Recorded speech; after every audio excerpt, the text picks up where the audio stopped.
अस्सलाम वालेकुम दोस्तों, ਤੁਸੀਂ देख रहे हो अपना पंजाब टीवी ਤੇ ਮੈਂ ਤੁਹਾਡਾ ਮੇਜ਼ਬਾਨ ਅਫਜ਼ਾਲ ਅਹਿਮਦ। ਸਭ ਤੋਂ ਪਹਿਲੇ ਆਪਣੇ ਚੈਨਲ ਨੂੰ ਕਰੋ ਸਬਸਕ੍ਰਾਈਬ ਤੇ ਨਾਲ ਹੀ ਲੱਗੀ ਹੋਈ ਘੰਟੀ ਨੂੰ ਦਬਾਓ ਕਿਉਂਕਿ ਸਾਰੀ ਲੇਟੈਸਟ ਔਰ ਬਿਹਤਰੀਨ ਵੀਡੀਓ ਸਾਡੇ ਦੋਸਤਾਂ ਤੱਕ ਪਹੁੰਚੇ ਸਭ ਤੋਂ ਪਹਿਲੇ। ਲੋ ਜੀ ਦੋਸਤੋ, ਅਸੀਂ ਆਪਣਾ ਪੰਜਾਬ ਟੀਵੀ ਦੇ ਇੱਕ ਵੈਡ ਸੇਲ ਕੀਤੀ ਹੈ। ਸਾਡੇ ਬਹੁਤ ਹੀ ਅੱਛੇ ਸਬਸਕ੍ਰਾਈਬਰ ਨੇ ਹਾਜੀ ਸਾਹਿਬ ਫੈਸਲਾਬਾਦ ਤੋਂ, ਉਹਨਾਂ ਨੇ ਜਨਾਬ ਇਹ ਵੈਡ ਖਰੀਦੀ ਹੈ। ਵੈਡ ਦੀ ਲਦਾਈ ਕਰਾਉਣ ਲੱਗੇ ਹਾਂ। ਅੱਲਾਹ ਤਾਲਾ ਜਨਾਬ ਨੂੰ ਖੈਰ ਇਸਲਾਮ ਦੀ ਪਹੁੰਚਾਵੇ ਤੇ ਅੱਲਾਹ ਤਾਲਾ ਜਨਾਬ ਉਹਨਾਂ ਦੀ ਨਸੀਬਾਂ ਦੀ ਕਰੇ। ਦਿਖਾਓ ਜੀ ਕੈਮਰਾ ਮੈਨ ਵੈਡ ਦਿਖਾਓ। ਛੋੜੋ ਜੀ ਬਾਬਾ ਜੀ, अल्लाह जी खैर इस्लाम की पहुँचावे जी।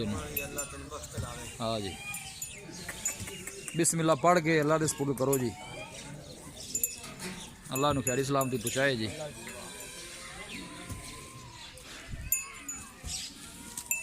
ये फैसलाबाद भाई आए नहीं जी।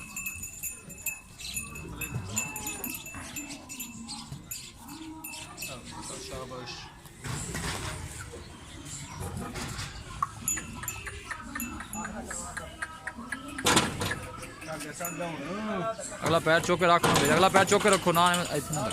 चलो जी,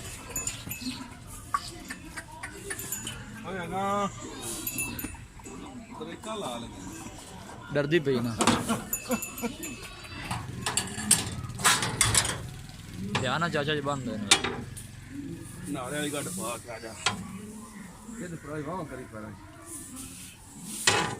स्लिप ना होए।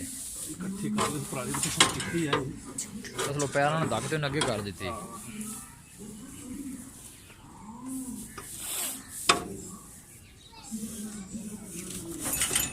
बस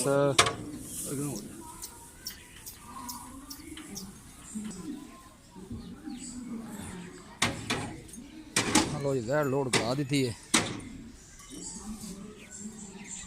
अल्लाह ताला जनाब ने खैर इस्लाम की पहुँचावे।